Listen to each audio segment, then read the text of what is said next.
안녕하세요. 오스킨 성형외과 이태근 대표 원장입니다. 자, 오늘 주제는 무엇이냐면요.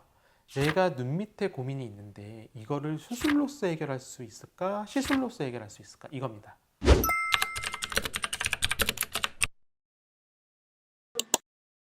어려운 내용일 수는 있는데 그냥 하나하나 제가 간단히 설명을 드릴게요. 위의 사진은 이제 뭐라고 우리가 부르냐면 프리타잘 오비큘라리스 오큘라이 하이퍼트로피 이렇게 부릅니다. 그러니까 그 뜻이 뭐냐면 우리가 눈 밑을 둘러싸는 근육이 있는데요. 이 눈 밑을 둘러싸는 근육 중에서 이제 프리타잘 에어리아, 애교 쪽의 근육이 굉장히 두꺼운 분들이 있어요. 그래서 이분들은 가끔씩 이거를 지방이 불룩하다고 느낄 정도로 눈 밑에 프리타절 에어리아가 근육이 많이 발달된 분들이 있거든요. 우리가 지방재배 치수를 하거나 하안검 수술을 하더라도 약간의 불룩함이 남는다고 느껴지는 분들이 있을 수 있는데요. 그 이유 중에 가장 큰 것 중에 하나가 이제 근육의 영향이거든요.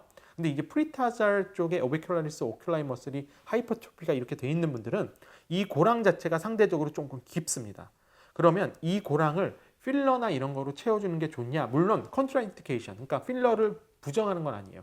필러의 인디케이션이 아니다, 적응증이 아니다, 이건 아니지만 효과가 그만큼 좀 떨어지는 타입이긴 합니다. 그래서 내가 프리타잘 에어리아의 하이퍼트로피가 있는 경우에는 이 필러를 고민하시는 것보다는 뭐 프리타잘 에어리아를 전체적으로 이 고랑 부분 전체적으로 이제 당겨줄 수 있는 하안검 수술이나 혹은 뭐 재배치 수술로는 조금 이 부분 쪽은 해결하기 힘든 부분도 있어서 수술적인 영역으로 넘어가시는 게 좀 더 맞지 않을까.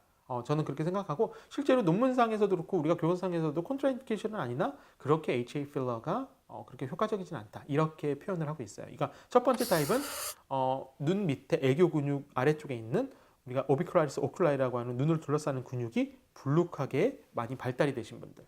자, 두 번째는 이제 스킨 하이퍼피그멘테이션이죠. 뭐냐면 저는 어릴 때부터 눈밑이 정말 검해요. 눈밑이 팬더예요. 피부 자체가 하이퍼피그멘테이션, 과색소 침착이 돼 있을 경우에 이런 경우는 여러분도 한번 생각해 보실까요? 방법이 굉장히 국한적이죠. 필러를 넣는다고 좋아지냐? 그렇지 않습니다. 이 경우는 저는 필러 안 권합니다. 왜냐하면 피부가 얇아서 생기는 거고 피부의 색소 침착이 너무 심해서 생기는 거거든요. 필러를 넣으면 기본적으로 피부 얇은 부분 밑에 필러가 비치면서 더 청색으로 비쳐 보일 수가 있기 때문에 이런 경우에는 오히려 지방 이식 방법이 좀 더 좋은 효과를 낼 수 있고, 그 다음에 꾸준한 레이저 치료를 통해서 피부의 색소 침착을 덜하게 임프로브 시키는 것이, 개선시키는 것이 중요하다. 이렇게 보시면 될 것 같아요. 자, 세 번째 타입은 뭐냐면 렉스티입니다. 스킨 링클. 뭐 근데 여러분들은 이거를 보시면 그래도 감이 오실 것 같아요. 내가 피부 자체가 많이 늘어져 있는 스킨 드로핑이 있고 스킨 렉시티가 굉장히 떨어진다. 그러면 필러를 넣으면 좋아지느냐? 혹은 뭐 시술로서 좋아질 수가 있느냐? 굉장히 한정적이겠죠. 왜? 이미 피부 자체가 많이 늘어나 있기 때문에 이런 분들은 피부를 절개해서 끌어올려주는 하안검 수술이 가장 first movement가 되겠고, 필러가 무조건 컨트라인디케이션이냐 그건 아니지만 실제적으로 굉장히 좋지 못한 효과를 내는 경우가 많습니다. 그래서 오히려 울퉁불퉁하게 포도송이처럼 이렇게 잡힌다거나 혹은 뭐 지방 이식을 했을 때도 이렇게 럼핑 현상처럼 블룩블룩블룩하게 올라올 수 있다거나 하기 때문에 이런 스킨 렉시티가 떨어지고 링클 자체가 많이 늘어난, 주름 자체가 많이 늘어지신 분들은 이제 수술적으로 넘어가시는 게 좋겠죠. 자, 네 번째는 Fat Pad Prolapse입니다. Fat Pad Prolapse는 뭐 여러분들도 주변에서 많이 보실 거예요. 그러니까 나이가 들면서 누구나 생기는 현상이기도 하지만 지방 자체가 불룩하게 튀어나오는 겁니다. 자, 그럼 우리가 지방 자체가 불룩하게 튀어나왔을 때 필러는 어디다 넣는 거냐면 불룩한 지방에 넣는 게 아니라 그 불룩한 부분의 아래쪽에 필러를 채워줘서 상대적으로 고랑이 덜 보이고 불룩함이 덜하게 보이는 일종의 임시적인 효과가 되는 거고요. 근데 이렇게 했을 때도 사실은 제가 경험상으로 보면 이렇게 불룩한 분들은 그냥 수술을 하시는 게 맞습니다. 왜냐하면 이 불룩함이 결국에는 나의 노화 속도도 증가시키고 전체적인 눈 밑의 처짐을 가속화시키는 면이 있기 때문에요. 이거는 수술로서 넘어가는 것이 맞습니다. 다섯 번째, 마지막은 로우 아이리드와 말라의 이데마예요. 이게 정말 중요한데요. 눈밑이 불룩하다고 그게 다 지방이 아닙니다. 그러니까 가끔씩 환자분들 중에서 저는 전체적으로 눈밑이 그냥 불룩해 보여라는 분들이 있는데요. 자, 이 마지막 분을 보면 이분들은 로우 아이리드뿐만 아니라 이 중안면 부분까지 전체적으로 불룩하게 이렇게 인디안 주름 지듯이 쫙 이렇게 내려오신 분들이 있거든요. 이런 분들은 뭐냐면 가장 핵심은 림프관입니다. 근육이 처짐도 있지만 림프관의 형성에 의해서 생기는 공간의 늘어남이라고 보통 표현을 하거든요. 그래서 이런 경우에는 필러를 맞게 되면 오히려 훨씬 좋지 않은 경우가 생길 수 있어요. 왜냐하면 필러 자체가 림프관을 더 막으면서 오브스트럭션 시키면서 플루이드 리텐션이 일어나면서 이 부분이 더 불룩하게 보이는 경우가 많기 때문에 이런 플루이드 리텐션이 있고 기본적으로 림프 이데마가 있어서 전체적으로 중안면부터 눈밑이 다 불룩하게 보이는 분들은 이런 분들은 그 부분에 대한 수술적인 치료나 그거에 대한 정확한 림프에 대한 치료가 필요한 거지 필러를 넣거나 아니면 시술적으로 접근을 했을 때는 굉장히 좋지 않은 결과가 나올 수 있습니다. 그래서 제가 지금 설명드린 이 5가지의 타입 분들에서는 필러로 해결을 한다라는 거보다는 그리고 뭐 우리 요즘은 제 환자분들도 꽤 많으신데요. 뭐 울트라코를 넣고 와서 더 불룩해졌다. 뭐 눈 밑에 캐번실을 넣는데 더 불룩해졌다. 눈 밑에 지방을 녹이는 레이저라고 해서 구멍을 뚫고 초음파로 지방을 지져주는 레이저를 했는데 눈 밑이 더 불룩해졌다. 뭐 눈 밑에 고랑이 더 심해졌다. 이런 분들이 정말 요즘은 제 환자분들 중에 거의 20-30% 이상을 차지하는 것 같은데요. 이런 경우에도 제가 지금 말씀드린 5가지 타입에 들어갔을 확률이 높은 거죠. 그러니까 이런 분들은 시술적으로 접근을 하는 것보다는 수술적으로 접근을 하시는 게 맞다라는 걸 설명드리기 위해서 이걸 준비했고요.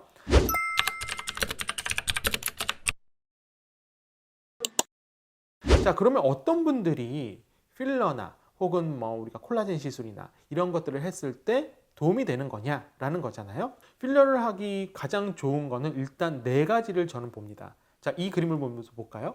이분은 고랑이 깊어지고 상대적으로 좀 어두워 보이는 느낌 때문에 이제 필러를 고려하셨던 거고, 자 보시면 B 그림은 보면 필러를 시술하는 사진입니다. 그래서 보면 그 고랑 부분 쪽으로 이제 필러를 넣어주는 거고요.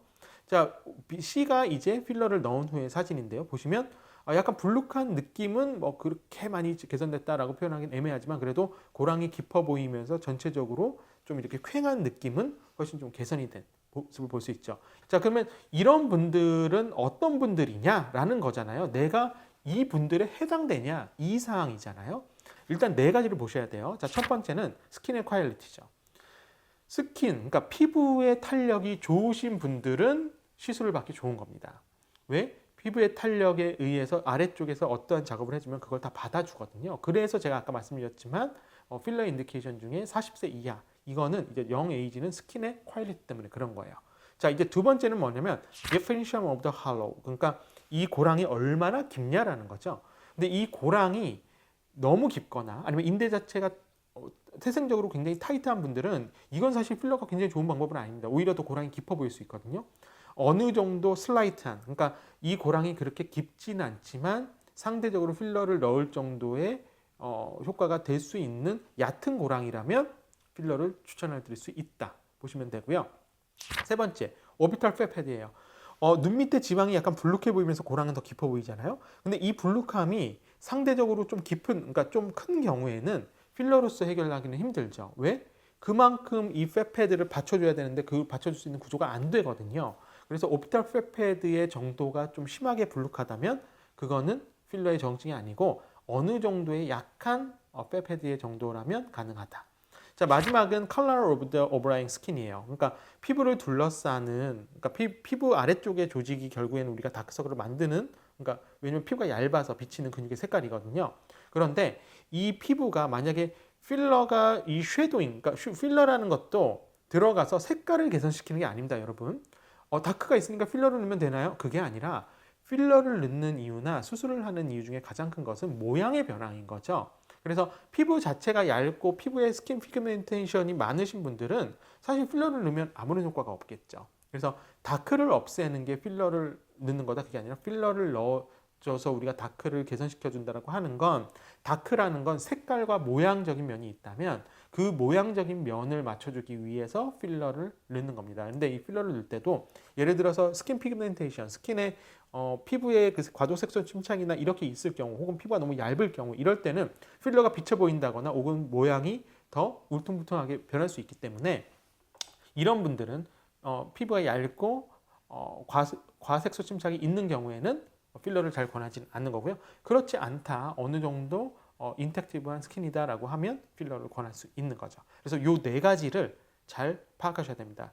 이거는 지금 제가 필러에 대해서만 말씀을 드렸지만 사실은 필러뿐만 아니라 눈 밑에 하는 울트라콜 마찬가지입니다. 콜라겐 시술 마찬가지예요. 대신에 이게 피부가 얇아서 생기는 현상에 대해서는 우리가 피부를 좀 두껍게 해주는 시술이 필요하기 때문에 이럴 때는 뭐 리쥬란이나 뭐 아니면은 주베룩이나 혹은 뭐 이런 스킨 부스터들을 사용할 수가 있는 거죠. 근데 얘네를 했을 때 어느 정도 효과라는 거는 사실은 개개인마다 다를 수가 있는 거고요. 그다음에 전문의 선생님들마다 생각하는 효과 정도의 자체가 다를 수 있습니다. 그래서 그 부분은 여러분들이 전문의 선생님과 같이 잘 상의하는 게 좋겠다라는 생각이 들고요.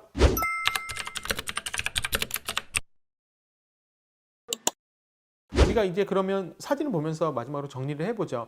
자, 이분 같은 경우는 이제 필러를 맞고 오셨던 분인데 이제 수술적으로 다시 넘어갔던 분이에요. 여자분인데, 자, 왼쪽 그림을 보면 필러를 맞고 나서 이제 눈 밑에 고랑 부분이나 이런 부분이 좀 더 심해 보이는 현상이 생겼다는 거죠. 그리고 약간 더 불룩해 보이고요. 자, 보시면 왼쪽 부분에 이제 그 필러를 넣은 부분이 이 고랑 부분 쪽인데 이 고랑의 아래쪽에 제가 필러를 넣는다 그랬잖아요. 그러니까 필러를 넣는다고 해서 이 눈 밑에 전체적으로 고르게 까는 게 아니라 눈 밑 고랑을 기준으로 보통 그 아래쪽에 필러나 뭐 울트라콜이나 이렇게 들어가거든요. 그러면 스컬트라도 마찬가지고요. 그러니까 시술이라는 거는 우리가 모양을 임시적으로 조금 바꿔주는 개념이라고 보시면 됩니다. 근데 이제 그런 부분에 대해서 개선이 안 되다 보니까 이분 같은 경우는 제가 이제 눈밑 지방제 배치술과 근육 강화를 같이 시행하셨던 분이고 오른쪽 사진이 이제 수술 후의 사진입니다. 그러니까 시술을 하는 게 무조건 나쁘다는 게 아니라고 말씀드렸죠. 시술은 어떻게 보면 굉장히 좋은 툴일 수도 있어요. 왜냐하면 간편하고 큰 부작용이 없이 내가 빨리 일상생활에 복귀할 수 있다. 그런데 이것도 뭐다? 그 적응증이 정확하게 맞아야 정확한 효과를 낼 수 있는 거고 이분처럼 그렇게 필러를 넣고 나서 다시 또 눈밑이 더욱더 변화가 크게 생겼다면 이럴 땐 수술서 넘어오는 게 당연히 맞는 거죠. 자, 그래서 이제 마지막인데요. 이거는 이제 제프리 슐러가 썼던 논문인데요. 뭐냐면 오비큘라리스 리테이닝 리가멘트라고 해서 우리가 이제 눈 밑에 고랑서부터 이렇게 쫙 연결이 돼 있는 이 눈밑 고랑이라는 부분, 이 부분이 결국에는 제일 뭐가 중요하냐? 오비큘라리스 오큘라이 머슬의 길이가 중요하다는 겁니다. 그러니까 이 우리가 인대라는 건 뼈와 피부를 이어주는 띠기 때문에 얘를 필러나 아니면은 이런 것들로서 완전히 개선시켜주기는 사실은 힘든 부분이거든요. 그러니까 우리가 어떤 거든지 시술이라는 거는 제가 앞에서도 말씀드렸지만 템포럴리하게 임시적으로 좀 더 모양을 개선시키는 거예요. 그래서 이 임시적으로 모양을 개선시킨다는 소리는 왜 그러냐면 1년, 2년, 3년, 4년, 5년 지나면서 필러나 이런 부분은 다 어떻게 될까요? 리그레션이 되죠. 흡수가 되거나 없어지거나 그게 영원히 존재하는 게 아니죠. 그리고 흡수가 되면서도 주변 조직에 영향을 또 미치는 거고요. 그래서 내가 눈밑 고랑 인대라는 부분을 기준으로 했을 때 이 부분에 내가 가지고 있는 고유한 인대의 길이나 전체적인 눈밑의 상태에 따라서 이제 필러나 수술이 어느 정도 효과가 있을 수 있지는 간접적으로 알 수가 있다는 거죠.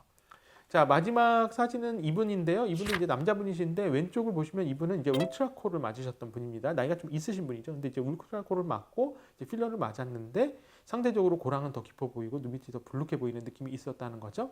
요즘 이런 분들 제가 꽤 있다고 말씀드렸잖아요. 그래서 이런 분들은 안쪽에 울트라콜이나 아니면 스컬트라나 이런 것들이 들어간 부분이 눈 밑에 넣었을 경우에는 흉터화가 돼 있는 경우가 꽤 많습니다. 그럼 흉터화가 되면 기본적으로 그건 무게가 있기 때문에 더 불룩하게 쳐져 내려올 수 있는 거죠. 그래서 그 부분에 대한 흉터화된 조직을 제거하면서 상대적으로 처져 있는 지방과 근육을 원래의 위치대로 되돌리고 눈 밑을 최대한 탄탄한 상태로 되돌린 상태로 수술을 한 게 이제 오른쪽입니다. 그러니까 오른쪽은 수술의 효과입니다. 수술의 효과고 아까 제가 이제 필러의 효과로 말씀드렸던 분이 여자분 있잖아요. 그런 분들처럼 이제 고랑을 좀 덜 보이게 하면서 눈밑이 좀 더 환해 보이게 하는 효과도 필러로서는 기할 수 있지만 이제 이게 과도한 필러나 과도한 울트라콜이나 뭐 과도한 스컬트라나 과도하게 눈 밑에 하게 되는 눈밑 지방 제거 레이저나 이런 것들이 결국 눈 밑을 더 악화시킬 수 있는 가능성도 있기 때문에 제가 아까 설명드렸던 인디케이션 5개, 그러니까 그 5개의 타입에 해당된다면 본인이 꼭 기억을 좀 하셔야 됩니다. 야, 내가 필러나 이런 거로는 좀 해결하기는 힘들겠다. 그래서 전문의 선생님을 찾아가셔서 정확하게 내 눈 밑의 상태를 진단받고 어떤 수술 혹은 시술 방법이 가장 좋을지를 같이 고민하시는 것이 가장 좋겠다라는 생각이 듭니다. 그래서 오늘은 제가 이제 눈 밑을 뭐 수술을 할 때 시술적으로 도움이 될 수 있는 타입은 어떤 타입이다. 그리고 어떤 타입에선 또 수술적으로 도움이 된다. 이것에 대해서 나눠서 말씀을 드렸고요. 뭐 안 그랬겠어요. 뭐 당연히 수술은 좀 더 부담이 되는 거고 시술은 좀 더 가볍다고 생각할 수 있는데 눈 밑은 시술을 하더라도 정말 고민을 많이 하고 해야 되는 부분입니다. 왜냐하면 피부가 너무 얇기 때문이죠. 그리고 그만큼 나의 노화 속도에 굉장히 반응을 빨리 하는 부분이에요. 그래서 본인들이 이제 눈밑을 시술하거나 수술하는 것을 생각하실 때 오늘 영상이 도움이 되셨으면 좋겠고요. 구독과 좋아요 눌러주시면 이 영상을 만드는데 굉장히 큰 도움이 되겠습니다. 자, 오늘도 행복한 하루 되시고요. 저는 오스킨 성형외과 이태근 대표 원장이었습니다. 감사합니다.